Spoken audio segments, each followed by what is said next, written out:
All right, we are live on Facebook, YouTube. Today on Can We Have a Conversation? We have a special guest all the way from Atlanta, Georgia. I want to read her bio before we get started. It's Dr. Latrice Rollins is an assistant professor at Morehouse School of Medicine in the Department of Community Health and Preventive Medicine and Prevention Research Center. She's also the director of the National African American Child and Family Research Center. Dr. Rollins is a Robert Wood Johnson Foundation Culture of Health leader whose work is focused on father engagement and father inclusive practices in health and human services. She is the principal investigator for several community based participatory research studies focused on father engagement in maternal and child health and violence prevention. She is the editor of the book Engaging and Working with African American Fathers Strategies and Lessons Learned. She received her master's and doctorate in social work from the University of Georgia and a bachelor's in sociology from Spelman College. Welcome to the show, Dr. Rollins. How are you? I'm doing wonderful. Thank you so much for having me. Absolutely. Well, we met some time ago and we've had a few conversations, and I noticed that you had posted on LinkedIn about your book, and you were doing a panel, and I didn't know the name of the topic of your book, and so I was asking you. Told me about it. I went ahead and bought it, and definitely said I needed to have you on the show to have this conversation. So, welcome to the show. Thank you so much. Well, Love Bay Radio has had several conversations on fatherhood, but this is the very first time that we've had an African American woman who's not only black and understands the dynamics of what we're struggling with, but you've done research on this. You've been in this field for a while. I mean, you have children. You're married. So even the conversations that you and I have had were shows that we didn't know they were shows because they were rooted down and organic and just real conversations that I enjoyed having with you. And so Yeah. let's just move through your book. How did you come to writing this book, engaging and working with African American fathers? What brought this to come? Yeah, it originally is my dissertation from my doctoral program, working with African American women who actually were fatherhood program practitioners or working with programs that primarily serve fathers. That's what I focused on for my dissertation to learn some of their strategies for engaging fathers, some of the challenges in terms of developing a helping relationship between an African American man and an African American woman. Just because a lot of times we hear, well, it's best for a man to engage another man. But when we look at the health and human services field, it's predominantly female. And so it's like, okay, what do we do? We can't just not engage fathers. And I know that there are women who are doing this work. So how can we encourage those that are in the field to step out and go ahead and engage fathers, even though it's something that they're not typically taught in school and not typically taught about. And so I said, well, I'm going to do this research, and it continued to be a need. I thought, 10 years after doing this dissertation, that somebody would fill in the gap, it would get better, but it has not. And so I said, well, let's see if we can turn this into a text. And it is primarily, I really wanted it to be for students, for emerging practitioners, those who were going into the field, to have something that they can look at, case studies of real fathers, real practitioners talking about different types of dads and how they engage them, just to open up their eyes, to another perspective, because a lot of times we just hear about domestic violence, when it comes to working with fathers, or we hear about substance abuse, and it's like, I mean, that's it. That's Yes. all that men do, and that's unfair. And so we want to make sure that our practitioners and those that are supposed to be helping, that they are fully equipped to do so for every member of the family, not just mom, not just children. And so that's kind of the rationale for the book. but it is really a labor of love with a lot of my sisters who not only helped me through the doctoral journey, but also just women that I've met through the course of my career who are doing amazing work to impact communities, impact fathers and their families. And so I wanted them to share their stories and some of the lessons that they've learned. Absolutely, and I'm so glad that you did. This is my dissertation as well, and you and I had talked about on your you had a panel discussion, and in that panel discussion was talking about when we talk about children or when we talk about families, are fathers uh, a part of that conversation? Right. Are they involved in that conversation? Hmm. And it was a hot topic, because normally they're not, Right. and it's not often that you hear a woman talk about this topic from the perspective of a woman, but really actually stating the facts, and so that's why I was like, okay, this is good. So I wanted to talk about, in your book you talked about the overview of systemic exclusion of African American fathers and the case for engagement, and this was like in your intro, and it Right. says the provision of social services to African American fathers has been an area of public interest and practice for decades. This interest has developed in part because several studies have focused on the impact of fathers' active involvement in their children's lives.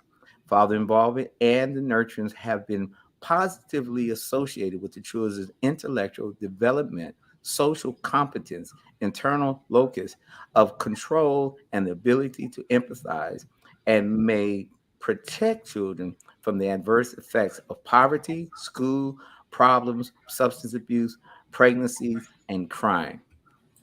And that says it all, really, because Yeah. when you think about a lack of a father, and you talk about these services, and you talk about you know the barriers, and we'll talk about that, uh, the effect that it has on the child is poverty, incarceration, substance abuse, anger management, domestic violence. I mean, the list goes on, and people don't understand the severity of this matter. And like you said, it's a global thing, so it's not just here in the U.S., but it's all over the world. You share with me what made you start off, because this is your intro before you even started the book, which I thought Yeah. was appropriate.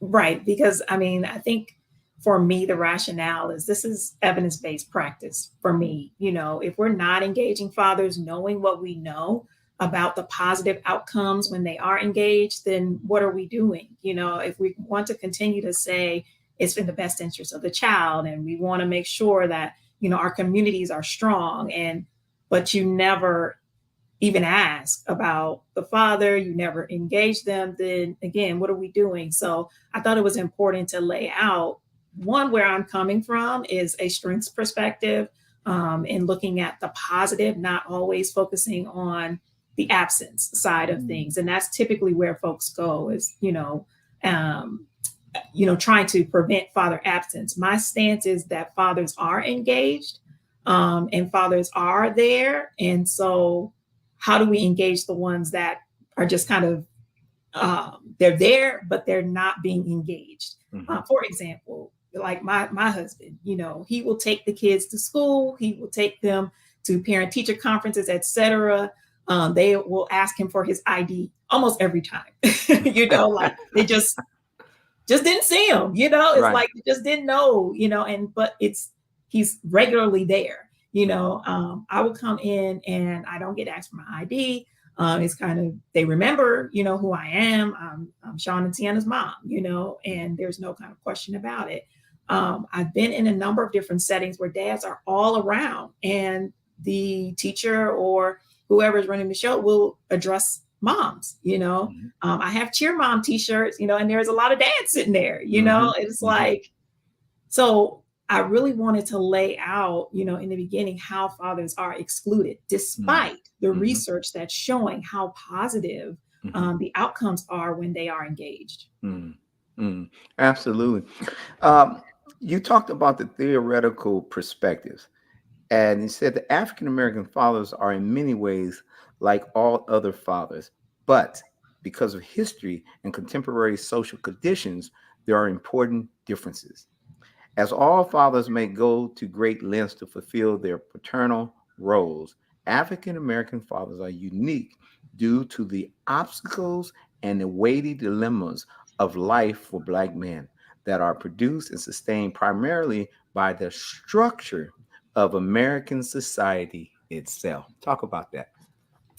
Yeah, and you'll see even in the foreword, Dr. June Gary Hobbs says, from their arrival on these shores, there has been a burden and there has been an issue with African American men, and particularly when they are trying to, assert themselves as a head of a household or head of a family. So it's always been a challenge, and it's not only individual because that's a lot of what our policies and programs typically look at as the individual. How can we teach men, how to blah, blah, blah.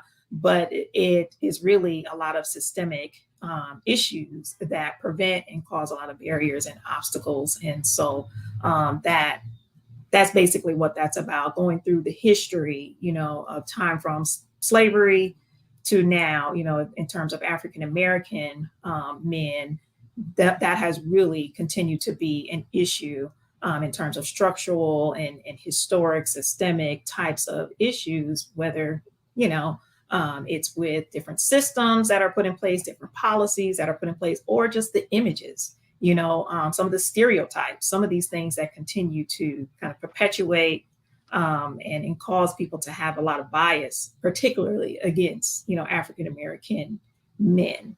And so that's, essentially what that's referring to. There was I have a mentor. I don't know if you've heard of him. His name is Dr. Michael Connor. Have you heard of him? Yes, he's done a Okay. lot of fatherhood work. Yes. Okay. So I was doing Can We Have a Conversation in California, and had already put his name as one of the people that I was going to research for my dissertation. Didn't know him. Didn't even know he lived in the Bay Area. And I actually was able to meet him. And actually, he's been on my show a few times. But Nice. one of the things he talked about was in 1965, he wanted to write about fatherhood. And Mm, they told him that that was not an important topic. And they persuaded him not to write it. So he ended up getting his degree in child psychology and never really talking about this issue. Even though he began to start after he got his degree, he still, moved forward yeah, to working with this. But that's this systemic structure yeah. to keep the Black family divided as it pertains to, fatherhood. Well, It's what you speak of is actually that one of the domains that I talk about in this system of exclusion is research. And mhm, so that's a perfect example right there of someone saying this topic is not important enough to research. And mm, so if we don't have data, we don't have research on these different programs, the different policies, the characteristics of these men and their needs, then what are we basing our policies on? What are we basing our programs on? What are we teaching to students and to emerging professionals about these fathers if we are not doing any research with them, not just on them, but with them? So it's that's one of the things that I talk. It's kind of this cycle mhm. that just needs to end. It needs to be broken because it just continues to perpetuate this idea that fathers are not engaged, fathers are not important, fathers don't matter, that type of thing. Yeah, I remember, you know, uh, the movie Claudine because we always talk about that because it's that, Always. but it was so before its time. That Yeah. movie is still speaking volume today as it pertains to, Unfortunately. yeah, about Black families, about public assistance, Section 8, keeping the man out of the home. But it's it's it's uh it's a double standard because now you're starting to get fathers that are on public assistance, and it's still it's a biased system because they're not being treated the same, but they still have the same issue. They may be low income, they may be single parents, they might want to be able to provide for their children, but they need some help because they've fallen on hard times.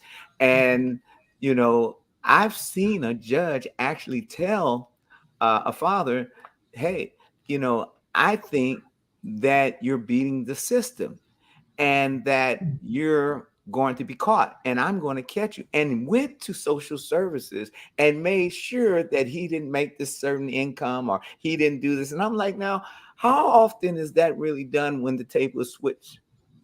Correct. You know. Yeah, So exactly. anyway, Mhm. I this is one that I really want to talk about. It says, therefore, the world view emphasizes that African American or that African principles or values should be used to understand African American behavior.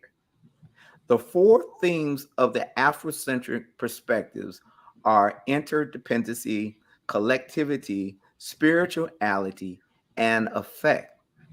The Black perspective is similar philosophical stance that, in addition to those themes listed above, also promotes family, self determination, life, dignity, brotherhood, self sufficiency, and Black identity. That's Yeah. great. Yeah, You yeah. want to talk about that? I mean, That's that's a right. lot. Yeah. That, And it well, that's basically, one of the perspectives, right? Again, just having that um really not only just Afrocentric, that's really focusing on our identity, our culture, our roots, our values in working with us. But again, it's just that strengths perspective that we really miss, when we are looking at some of our current systems, and just as you described, in the way that we're treated, whether it's in a court system or whether it's in social services, et cetera. If folks really took the time to understand, our values and kind of what's important to us, and how we move, in society and in our villages, then, I think we would be better off. Treating people with dignity and with respect is of utmost importance, for us. Respect is like so important. Dignity, especially when you're dealing with African American men. Um, who may be coming for help, for a particular situation. And it took a lot to do that. It took a lot. And then to get there and be treated, with, like you said, with the judge kind of not even being helpful, but almost being um, like he was going to get revenge on him, or being mhm, vindictive with the mhm. different, tactics that he was going to use to turn on that father, who probably was just trying to get help. So, yeah, so the Afrocentric theory and that perspective with Dr. Jerome Shealy, is really one that we should keep in mind when working with African American fathers and families in general. Mm.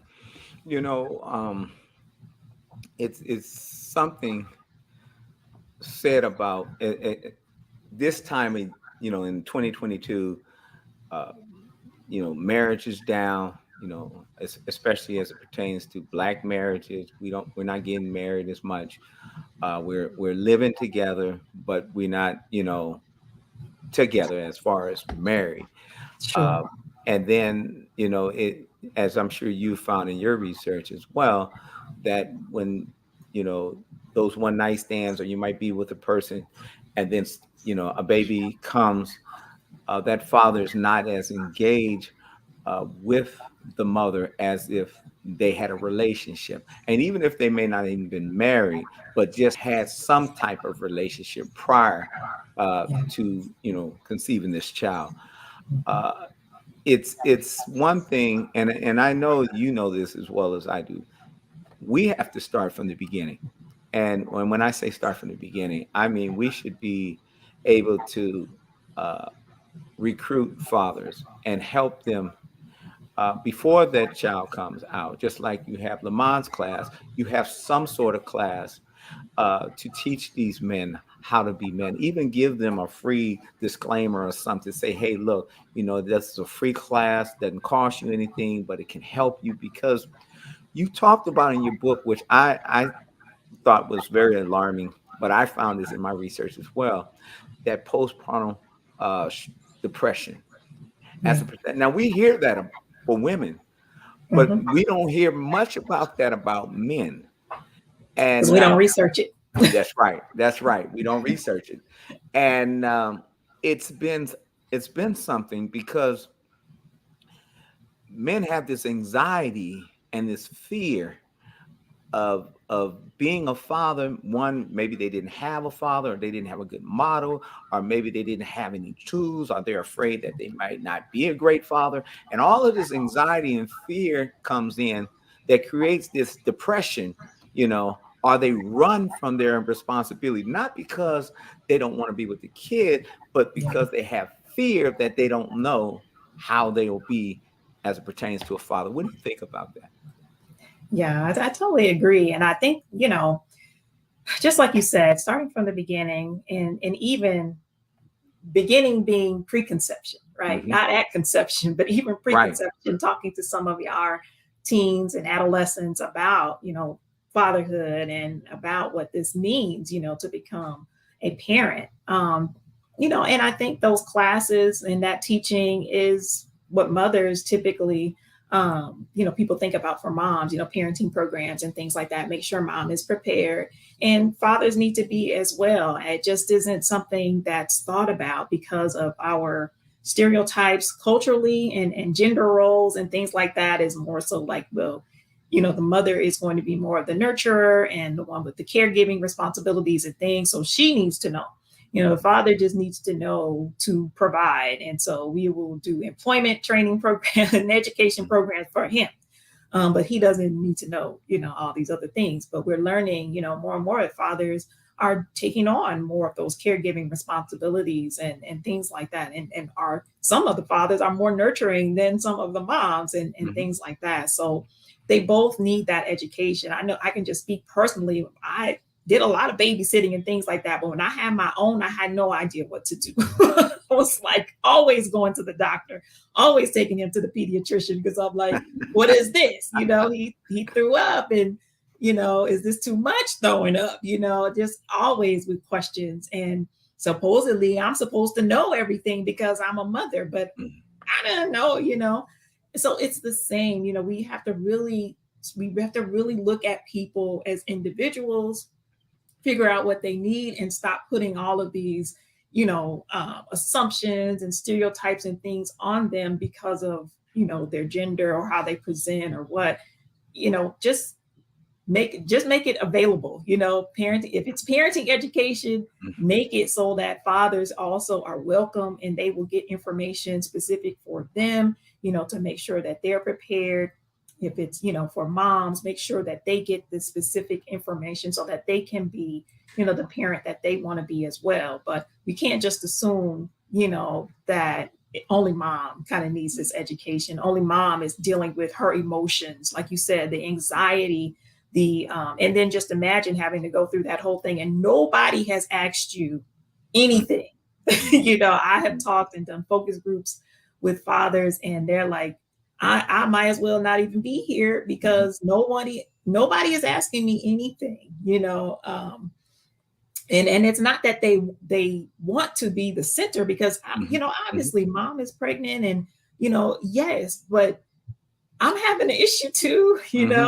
Hmm. Can you kind of check and ask something, or allow me to ask a Hmm. question, so that I can have some understanding of what's going on with mom's health or with the baby's health. If they literally, a lot of times, report feeling just ignored throughout kind of the whole process, and just kind of rely on their partner, to really bring them in and share the information so that, they feel a part of that whole process. But our services can really do better. Our providers, our doctors, and can really do better to make sure that they're assessing fathers not only for depression, but education and support, which is one of the chapters in the book too. Just talking to new fathers and seeing who do you get your information from, who do you get support from? And it was their family. They could not name a organization or a program that reached out to them to help.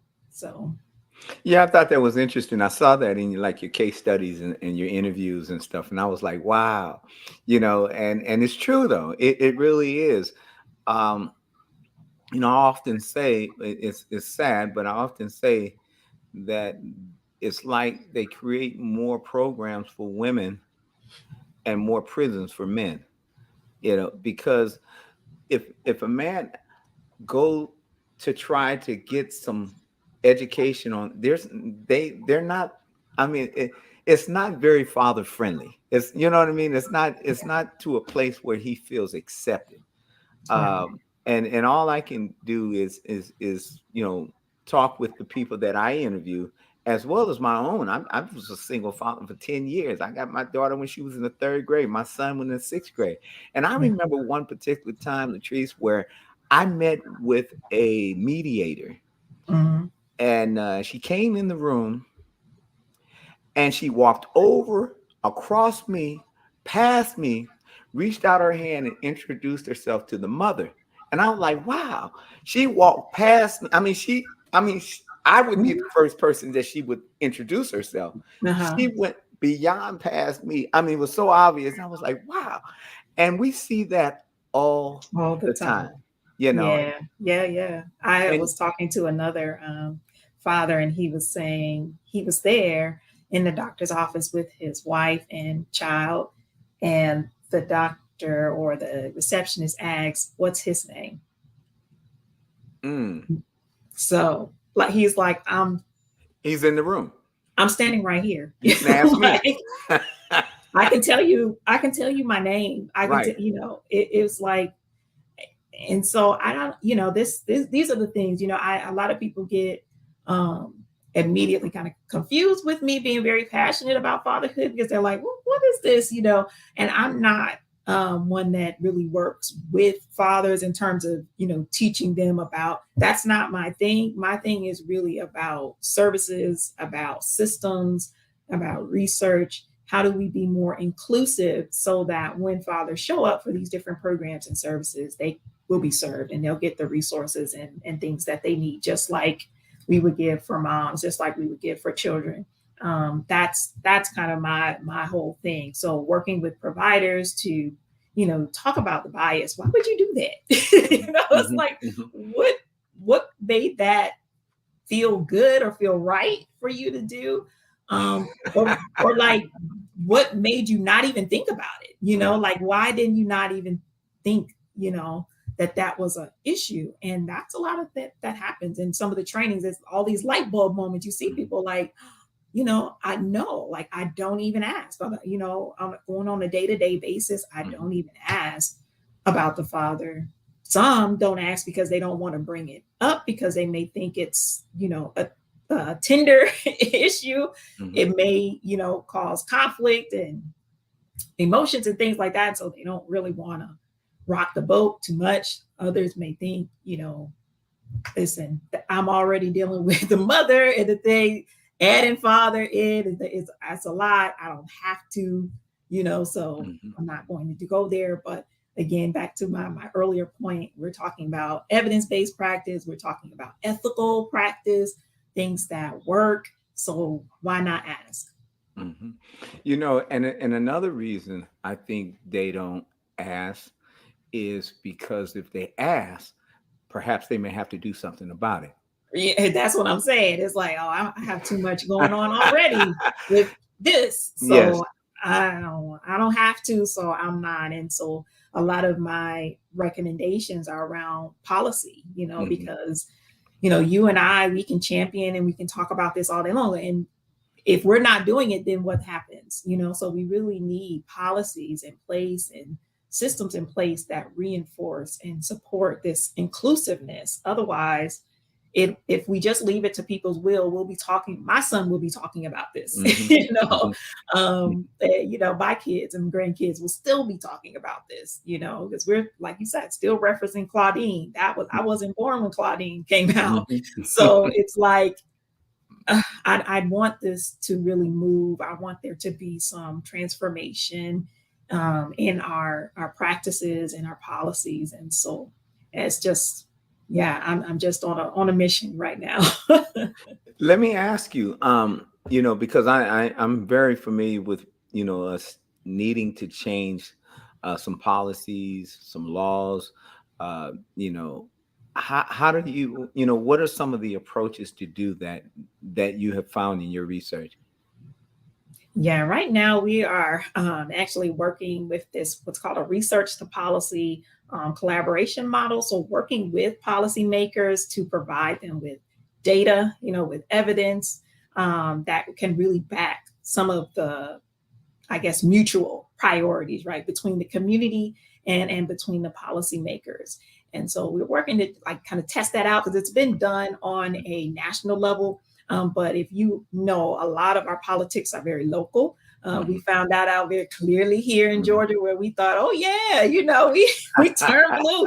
We got Warnock, we got Ossoff, and then it was like, oh, but you have all of these, you know, representatives that you have to deal with it. So it's like, oh, okay. So we have to deal with the local, Mhm, mhm, politicians and things and mhm, understanding what are some of their priorities and how can we come to, a common agenda using data, not mhm, mhm, being, data and stories, but some mhm, people are moved by stories mhm, and some people are moved by the hard data. And so mhm, that's something that we're working on, particularly in areas around like shared parenting, that, kind of access and visitation time, looking at legitimation. I know you heard a lot about that mhm, during our panel discussion, mhm, how, mhm, and I think that it is in various different forms across the country in terms of what makes a father the legal father of a child. mhm, But another obstacle. It's mhm. another law. It's not just a practice; it is a law that we are also working to educate more people about and see what can be done, to make it a priority to change. And so that only comes when we come together. We can't just be out here writing papers and doing research. We really need to talk to folks that can make decisions and get on the same page. And so that's kind of what we're doing, working to collaborate. That's good because, as we all know, well, not we all know, but the ones that's done the research and the studies have seen that, it's an antiquated system. It's Yeah. it's a system in 1950 here in 2022. It hasn't been much change, you know. Yeah. And but what has changed is the roles of couples Yeah. and the Absolutely. the money that they make, and who's the breadwinner, and who, I mean, because a woman might make more money than a guy, Yeah. and the guy might be at home being the person who stays home to take care of the kids because the mother makes more money, and it just makes sense for him to stay home rather than pay for daycare that's going to suck up all the money you know and, Exactly. but that still is an issue because it takes it to another perspective where you know men grew up knowing that the father was the breadwinner, and Mhm. and he was the one that brought the money home, and he's the one that's this makes him feel like a man. This is his masculinity that he provides for his children. When I was growing up, that was when a father was that was his way of expressing that he loved you, was what he did. He worked all this time, and you're like, man, I don't really want you working all this time. I want you to be with you. But Yeah. now, as you said, they're learning how to be more passionate, more, loving, being able to express how they feel, and being able to be engaged in their children's life, and so the roles are changing, Yeah. and but the laws hadn't changed, the No. policies hadn't changed. and Exactly. and so I love this discussion because it's one that, even like you said, people may not have done the research, but they can be on this show and be educated. They can Mhm. learn by what's being said today, and know that, hey, I hear Stuart Pirelli talking all the time on Love Bay Radio, but now we have another viewer, another guest on the show, from a whole different geographic area, a whole different gender, Mhm. but saying the same thing. Yeah, yeah, absolutely. And that's what it is. And that's what I was saying actually before the show started, that we have to come together. There's no change that has come about in this country with just the side that's directly affected doing all the talking. It's always been, men and women coming together to change, different things, black and white, Asian, Hispanic, we all, coming together for what's right, and not really like, well, it doesn't affect me, so I'm not going to, speak out about it or not going to do anything about it. It's, we really need to work together. So that's really what I, involve myself in, and making sure other women, that are similar minded, like minded, and pushing forward this work and fatherhood. It's we have to do it together. We do. My dissertation is called the Recon Mission, Reconciliation Through Fatherhood Training.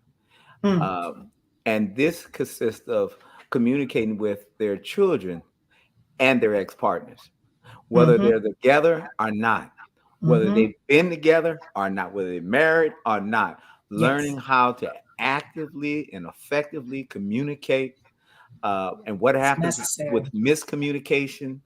And we start off with a class on men and emotions, because we got to Mm-hmm. cut that piece. We got to address that from the gate. and Mm-hmm. uh and because once we start dealing with that, then we can go into the communication. But you Mm-hmm. need to be able to understand everything you've been taught about what a man is as it pertains to emotions is all wrong. Throw it out the window, start over, because Right. you understand what I'm saying. Yes, yes, absolutely. I used to say, as I originally started out looking at this issue from working at the Office of Child Support here in Georgia, and I had to talk to both mom and dad. And I would always say, man, it is something when you start to hate the person you used to love. And Mm. oh my gosh, like the anger, it's like I have nothing to do with y'all's relationship. Like I have nothing. I did not pick him. I did not pick her. But there's so much anger. And like you said, until you can kind of really deal with that, whatever it is, the hurt, the disappointment, the whatever it is, Mhm. it will be very hard for you to have some clear, direct, effective communication that can really, lead to some healthy parenting and healthy relationships. So yeah, that's critical. That first Yeah. part, deal with the emotions. In your book, you said it is important to remember that current behavior results from the interaction of the culture and the material condition of a people, and that both culture and condition must be understood and manipulated if interventions and change is to be achieved. Mm-hmm. Mm-hmm. Yeah. And you know, you want to touch on that? Well, that's what we talked about earlier. Just, our culture, not only looking at our very values, our identity and thing, but also the conditions that we're living in. What's the actual situation? Again, looking at folks as individual, not thinking that, because of what you grew up or however you thought things should go, that's how it should be going for this person, in front of me. Because this is what I read in the book or what I saw Mhm. on TV. This is how it should be. There are a lot of different things, a lot of different dynamics going on in people's lives, especially now, post pandemic, or, Mhm. well, we're still in it, but We still in it, yeah. we're still in it. But in this pandemic, so many things have been exposed that we really had no idea people were dealing with as much as they're dealing with. Um, and so we have to look at all of that, and before we start to develop programs and develop solutions and all of these things, we need to understand the context, and the culture first. My son is a junior, and he's been to several man-to-man uh, events. And one day he told me that this is what he wanted to do. Mm. And so I'm taking him to wherever I teach or whatever, and tell him just observe, and then I want you to co-facilitate, and then one Hmm. day you will be a facilitator. Right. But the reason why I brought that up is because he's studying psychology now, and I want him to understand that our young black men, as it pertains to psychologists and mental health workers, they're very scarce. Yeah. And so when you go in expressing how you feel and the things that you're dealing with, it's not someone who can understand it culturally. They can't understand what you're talking about, which creates another problem. Yeah. And so, they may have empathy for this individual and and talk about, oh my god, I can't believe you felt like that, or you had to experience that. I'm so sorry that you had to go through that. But by the focus groups that I've had, it's like, hey, that made me feel worse, you know because now I have to explain to them why I feel that way. and Mm-hmm. and so that culture piece is a major piece Mm-hmm. to this puzzle as it pertains to men of color as fathers, Mm-hmm. because African Americans and Latinx, they deal with it differently. Yeah. uh, Puerto Ricans, Islanders, they deal with it differently. They're still people of color, you know, Yeah. but and as you know, there's no one size fit all. I mean, there's no real manual to parenting, you know. There's a lot of books, but you still, it's an experience. It's a journey for sure. Yes, yes. Mhm. So here I had one that said very important to discuss, and I want to talk about this. So it says, if you saw this book, Latrice, I mean, it's all highlighted, it's all marked I up. I love mean, it. because I really enjoyed reading this book. It says reflection on cases allows staff and students to learn how to handle similar cases more effectively. And then it says research with helping professionals indicate that building professional confidence takes time, primarily time for reflecting on cases. This type of reflection is critical to deep learning and professional development. Reflections and discussions of the cases will help staff and students enhance their expertise and increase their awareness of ways that they may have addressed the cases in their context. The use of cases allows context rich knowledge to be shared with students and staff while challenging those seasoned in the field to think more deeply about how practice may have been improved. Mm-hmm. You know, and I Mm-hmm. know that's a lot, but when you start talking about these experts and these professionals that's supposed to be helping you, and it's not just a textbook, you know. I mean, and I always use this scenario is you can be a builder and build a house, and you may have a set of plans, which is a blueprint. But Mm-hmm. once you get out in the field and Right. start applying that blueprint to that field, you're gonna come up Yes. against some, you know, Yes. some Yes. revisions and some things that you're going to have to be flexible to change, That's because it. it's not going to be workable out there. And Absolutely. so as it pertains to working with these young men, I think the best thing to do is just be open and let them talk, and older men too, because if you just listen long enough, they're going to tell you where they're hurting. They're Mm-hmm. going to tell you where they need help or where they need Yes. assistance. And Mm-hmm. then that might be the time that you can seek, that professional help that you've learned.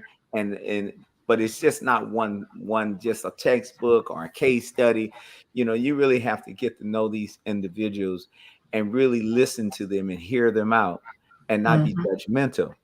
That's right. That's right. Always being open and flexible, especially, with different programs, you kind of have your curriculum, you have your kind of routine and rhythm in mind of how things are supposed to go. But, when you're working with people, they're not caring about your curriculum or what, or your program. want their needs met, want to know what resources, what things they can get. And so, like you said, you just have to be open. You have to listen and see where you can intervene, and where you can really help and support, not trying to get through your program and things.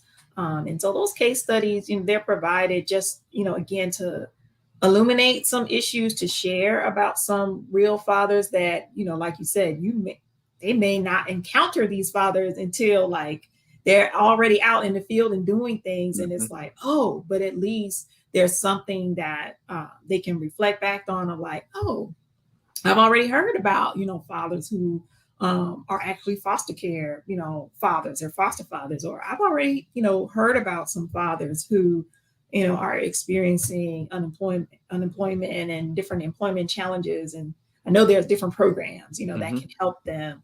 I've heard about fathers who are taking care of their mothers, who are suffering from Alzheimer's, and things like that, just kind of exposing so that a light bulb can come on and get this picture out that fathers are very diverse. There are a number of different types of Black fathers, who are doing a number of different things and may need our help in a number of different areas, not just responsible fatherhood programs, not just domestic violence programs, although that is a chapter in the book, because I knew it Mm-hmm. had to be a chapter in the Oh, book, because absolutely. that's all we're going to talk about is, well, what about the fathers that, you know, are accused of domestic violence? There are battering intervention programs, Mm-hmm. for them as well. So we have to talk about those, different things and expose those different areas so that we can stop kind of put fathers in a box. Mm-hmm. Mm-hmm. We have often board meetings, and some of the board members were saying, "Well, Stuart, you're doing too much. You just focus on the fathers." But as you know, there's more than just focusing on the fathers, Yeah. because there's needs to be met. And if you can't meet those needs for the father, then you lose that father, Mhm. as it pertains to employment, and not just working a minimum wage job, but really Right. actually give them a trade where they can take Career. care of their Hmm. career. Hmm. To be able um, to work with this father on, you know, that domestic violence or that anger management, and really get down to the root cause of why they're angry, you know, Right. and so that takes time. Mhm. I think when I first met you, I had a conversation with you about, meeting with this woman from child support services, and asking her, why are you lumping all the fathers in the same category? I mean, you're making like every father is a deadbeat father. And so a father that falls on hard times, and, he's been committed to his children, he's been paying just child support, he has a business, and then Mhm. he falls on hard times, and you take away his livelihood, you take away his driver's license, you take Yeah. away his professional license, he Mhm. can't travel. I Mhm. mean, how does that benefit the child? You Right. know? Yeah. And she's like, well, there are some bad. I said, but there are some not bad. That's right. So you have That's to right. deal with a case by case situation. You can't just lump Mhm. everybody in the same category, Mhm. you know? That's it. That's it. Yeah. It has to be. You have to look at individuals, and unfortunately, like I said, a lot of these systems are set up to be obstacles, set up different barriers and things like that. And it's like we have to really look at some of these things and see how we can really be more supportive if it is, in fact, the mission and vision to be doing things in the best interest of the child. If that is the case, then let us look at some of our policies and practices and make sure that they are, in fact, in the best interest of the child. Right. I think if we do that, there will be some things that are thrown out. Oh, absolutely. You talked about this. You said there are multiple issues, and the various systems involved must be a part of the solution. The understanding, if grasped by practitioners, educators, our researchers, and policymakers, would alter current ineffective approaches to the problem.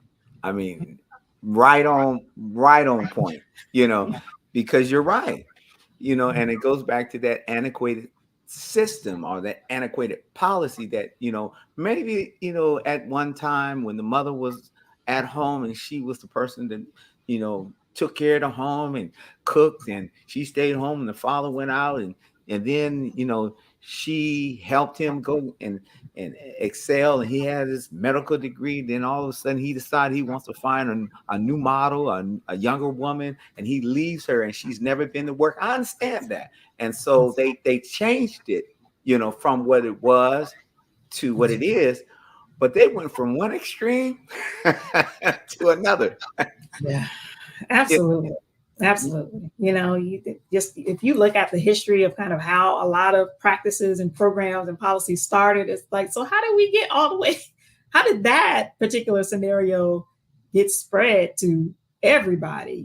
Everybody has to deal with this. And it's tough. And like you said, it's such a hot topic because we're talking about issues that are so personal, dealing with our families. And, I mean, any of us, if anybody kind of came into our family and was telling us what we needed to do, and interfering with our money, interfering with our time, anybody would be upset about this. And so I think that's kind of where empathy also comes in, where dignity and respect also come in. Just thinking of, if you were on the other side of that table, how would you feel, if you were subject to some of these practices and policies and things like that. And a lot of times people just they don't think about that part of it. They just think, oh, these men are trying to get over. Mhm. They're doing all this and that, and they're not taking care of their children. And it's just like you said, that's not everybody. Surely, there are some that are that. And like I said, I'm not dealing with that. I'm not trying to figure out, why some fathers are not engaged with their children. I'm talking about the ones that are. Mhm. I'm Mhm. just trying to advocate and work with the ones who are and are being met with various, obstacles and challenges. That's it. I can't speak for you. I don't think any of us can do anything, with someone who doesn't want, to be involved. I don't know why, and I don't know how to fix that. That's a personal, Mhm. individual decision. Mhm. But for those who are engaged and those who, are doing what they need to do, our policies and practices, our system should be supportive um, of them and their involvement. Absolutely. Well, we have run out of time. Look at that. But I'm going to have you back. If you have just joined us and you're trying to figure out what this conversation is, well, we have Dr. Latrice Rollins from Atlanta, Georgia. She's written a book called Engaging and Working with African American Fathers, Strategies and Lessons Learned. Could you share with them your the ways that they can purchase your book, how they can follow you on social media, yeah, anything that they can, contact you and have a conversation with you? Oh, absolutely. Yeah. I'm Latrice Rollins on LinkedIn, on Facebook. You can find me there. As far as the book, I would recommend going to the publisher website, which is Routledge, Routledge, Routledge.com. I mean, they have discount. I believe it's like 20% off or something like that right now for the book. So I would encourage you to go to the book publisher's website and get the book, or you can, see me on LinkedIn and reach out. Happy to connect you. One more time, just say it a little slower for it, just in case they didn't get it and they want to write it down. I just want to make sure that they get your contact, and I want to support you as far as this book. This is an excellent book. I'm not just saying it because you're on the show. I enjoy reading this book, and I'm gonna read it a few times. Yeah, it's a lot. It's a lot. You got to take it piece by piece.